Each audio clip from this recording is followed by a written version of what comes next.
بسم اللہ الرحمن الرحیم۔ السلام علیکم ورحمۃ اللہ وبرکاتہ۔ ایک ایسا عمل جو صرف 5 منٹ میں آپ کے مقدر بدل سکتا ہے، لیکن اکثر لوگ اسے نظر انداز کر دیتے ہیں۔ ویڈیو کو آخر تک ضرور دیکھیں، کیونکہ جو میں بتانے جا رہی ہوں وہ آپ کی زندگی بدل سکتا ہے۔ اگر آپ کو ہماری باتیں دل کو لگتی ہے تو ویڈیو کو لائک کریں، اسلامک پیغام کو کمنٹ سے پھیلائیں اور ایسی مزید روحانی ویڈیو کے لیے سبسکرائب کرنا نہ بھولیں۔ قرآن پاک کی فضیلت۔ قرآن وہ کلام ہے جسے جبرائیل علیہ السلام نے لایا، محمد صلی اللہ تعالیٰ علیہ وسلم نے پڑھا، صحابہ اکرام نے اپنایا، اور جو اس پر عمل کرے گا وہ دنیا اور آخرت دونوں میں کامیاب ہوگا۔ کیا آپ جانتے ہیں کہ ایک حرف پڑھنے پر اللہ عز و جل 10 نیکی عطا فرماتا ہے؟ قرآن کا تعارف۔ 6000 آیات۔ نزول کی ابتدا غار حرا سے۔ جبریل علیہ السلام کا نبی پاک صلی اللہ تعالیٰ علیہ وسلم پر پہلا پیغام۔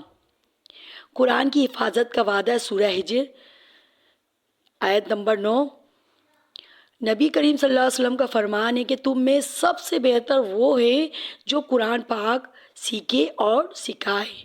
بخاری شریف۔ قرآن مجید پڑھنے کا ثواب۔ جو قرآن کا ایک حرف پڑھے اس کو 10 نیکیوں کا ثواب ملتا ہے۔ قرآن پاک پڑھنے والوں کو جنت میں خاص مقام۔ حافظ قرآن کو قیامت میں تاج پہنایا جائے گا۔ قرآن قبر میں روشنی، قیامت میں سفارش۔ قرآن کے ذریعے شفا۔ نبی سورہ بنی اسرائیل آیت نمبر 62۔ ترجمہ: ہم قرآن میں وہ نازل کرتے ہیں جو شفا اور رحمت ہے۔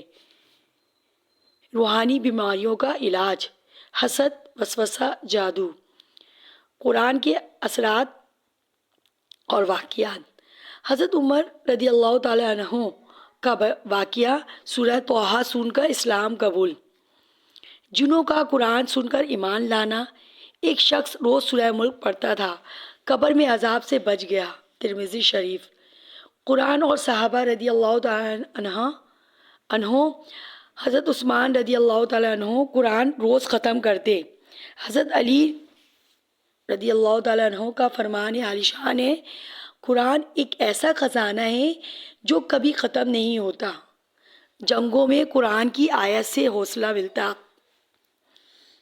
تھا۔ قرآن کو چھوڑنے کا انجام۔ نبی کریم صلی اللہ تعالیٰ علیہ وسلم قیامت کے دن شکایت کریں گے، میری قوم نے قرآن چھوڑ دیا تھا۔ سورہ فرقان آیت نمبر 30۔ قرآن صرف تلاوت کے لیے نہیں، عمل کے لیے بھی ہے۔ زندگی کا ہر مسئلہ قرآن سے حل ہوتا ہے۔ آج کے دور میں قرآن پاک کی ضرورت۔ موبائل، سوشل میڈیا، گناہوں میں مصروف انسان قرآن سے دور۔ قرآن کے ساتھ تعلق مضبوط کریں۔ روزانہ ایک صفحہ قرآن پڑھیں اور سمجھنے اور سیکھنے والے بچے والدین کے لیے صدقہ جاریہ ہیں۔ قرآن پاک پڑھنے کا ثواب بہت عظیم ہے اور یہ حدیث سے ثابت ہے۔ حدیث مبارکہ۔ حضرت عبداللہ بن مسعود رضی اللہ تعالیٰ عنہ سے روایت ہے کہ رسول اللہ صلی اللہ تعالیٰ علیہ وسلم نے فرمایا، جو شخص کا ایک حرف پڑھے اسے ایک نیکی ملتی ہے اور ایک نیکی کا ثواب 10 گنا تک بڑھا دیا جاتا ہے۔ میں نہیں کہتا کہ الف لام میم ایک حرف ہے، بلکہ الف ایک حرف اور میم ایک حرف ہے۔ ترمذی شریف۔ یعنی اگر آپ صرف الف لام میم پڑھتے ہیں تو 30 نیکیاں ملتی ہیں۔ پورا قرآن تقریباً 32 لاکھ سے زائد حروف پر مشتمل ہے، تو اگر مکمل قرآن پڑھا جائے تو 32 لاکھ سے زائد نیکیاں حاصل ہو سکتی ہیں صرف ایک بار کی تلاوت پر۔ اضافی فضیلت۔ قرآن پاک پڑھنے والے فرشتوں کے حلقے میں شامل ہوتا ہے۔ قرآن مجید قبر میں روشنی بنتا ہے، قیامت کے دن شفاعت کرنے والا بنتا ہے۔ مشہور حدیث مبارکہ۔ رسول اللہ صلی اللہ تعالیٰ علیہ وسلم نے فرمایا، جو قرآن پاک کو روانی سے پڑھتا ہے وہ معزز فرشتوں کے ساتھ ہوگا، اور جو قرآن پاک کو رک رک کر مشکل سے پڑھتا ہے اس کے لیے دگنا اجر ہے۔ صحیح مسلم۔ یعنی اگر کوئی قرآن پاک پڑھنے میں دقت محسوس کرے یعنی پھر بھی کوشش کرے، اللہ عز و جل اسے دگنا ثواب عطا فرماتا ہے۔ مشہور روایت، مشہور واقعہ، حضرت عمر بن خطاب رضی اللہ تعالیٰ عنہ کا اسلام قبول کرنا۔ حضرت عمر رضی اللہ تعالیٰ عنہ نبی کریم صلی اللہ تعالیٰ علیہ وسلم کو قتل کرنے کا ارادہ رکھتے تھے، لیکن جب انہیں علم ہوا کہ ان کی بہن اور بہنوئی اسلام قبول کر چکے ہیں تو وہ غصے میں ان کے گھر پہنچے۔ وہاں جا کر سورہ طٰہٰ کی تلاوت سننے کو ملی۔ جب قرآن کی یہ الفاظ سنے، سورہ طٰہٰ آیت نمبر 14، تو حضرت عمر فاروق رضی اللہ تعالیٰ عنہ کا دل بدل گیا۔ وہ وہیں رونے لگے اور فوراً اسلام قبول کر لیا۔ یہی قرآن تھا جس نے ایک دشمن اسلام کو فاروق اعظم بنا دیا۔ پیغام: قرآن صرف الفاظ نہیں، یہ دلوں کو بدلنے والی وحی ہے۔ تلاوت قرآن سے دل کو سکون، روح کو غذا اور زندگی کو رہنمائی ملتی ہے۔ ایک اور واقعہ، حضرت سعد بن معاذ رضی اللہ تعالیٰ عنہ کا جنازہ۔ حضرت سعد بن معاذ رضی اللہ تعالیٰ عنہ رسول اللہ صلی اللہ تعالیٰ علیہ وسلم کے قریبی صحابی تھے۔ جب وہ شہید ہوئے تو نبی کریم صلی اللہ تعالیٰ علیہ وسلم نے فرمایا، سعد بن معاذ رضی اللہ تعالیٰ عنہ کے انتقال پر عرش الہی ہل گیا۔ صحیح بخاری و مسلم۔ جب ان کی تدفین ہو رہی تھی، صحابہ کرام رضی اللہ تعالیٰ عنہ نے پوچھا، یا رسول اللہ صلی اللہ تعالیٰ علیہ وسلم، سعد بن معاذ رضی اللہ تعالیٰ عنہ کے لیے عرش کیوں ہلا؟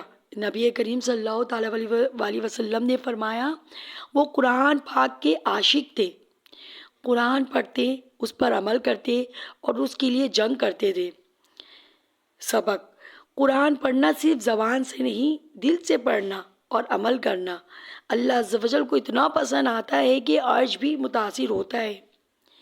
قرآن کی تلاوت، فہم اور عمل، یہ تینوں اللہ کی رضا کے لیے دروازے ہیں، اللہ کی رضا کے دروازے ہیں۔ قرآن قیامت کے دن شفاعت کرے گا۔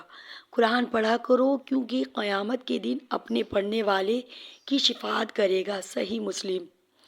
والدین کو تاج پہنایا جائے گا۔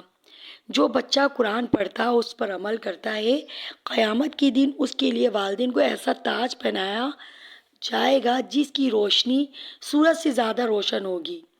یہ تمام احادیث قرآن کی عظمت و برکت کو ظاہر کرتی ہے۔ قرآن کی تلاوت کرنے والی عورت کے انتقال کے بعد کا ایمان افروز واقعہ۔ ایک نیک عورت روزانہ تہجد میں اٹھتی، وضو کر کے قرآن پاک کی تلاوت کرتی اور دین بھر ذکر و اذکار میں مشغول رہتی تھی۔ اس کے شوہر اور بچے اس کی عبادت اور کردار کے گواہ تھے۔ ایک دن وہ عورت معمول کے مطابق تہجد میں اٹھی، غسل کیا اور صاف کپڑے پہنے، مسواک کی، جائے نماز بچھائی، قرآن کھولا، تلاوت شروع کی۔ تھوڑی دیر بعد آواز بند ہو گئی۔ شوہر نے جا کر دیکھا تو وہ سجدے کی حالت میں انتقال کر چکی تھی۔ قرآن سامنے کھلا ہوا تھا۔ کفن دفن کے بعد شوہر کو خواب میں وہ عورت نظر آئی۔ اس نے سفید لباس پہنا ہوا تھا اور چہرے پر نور تھا۔ شوہر نے پوچھا، اللہ تعالیٰ نے تمہارے ساتھ کیا معاملہ کیا؟ عورت مسکرا کر کہی، جس قرآن کو میں دنیا میں پڑھتی تھی وہ میری قبر میں میرا ساتھی بن گیا۔ مجھے قبر میں کوئی خوف، کوئی عذاب نہیں ملا۔ فرشتے عزت سے پیش آئے اور مجھے جنت کی خوشخبری دی گئی۔ سبق آموز پیغام: قرآن صرف دنیا میں پڑھنے کا نہیں بلکہ قبر اور آخرت میں روشنی، حفاظت اور شفاعت کا ذریعہ بنتا ہے۔ عورت ہو یا مرد، جو خلوص سے قرآن کی تلاوت کرے، اللہ عز و جل اسے دنیا اور آخرت میں بلند مقام عطا کرتا ہے۔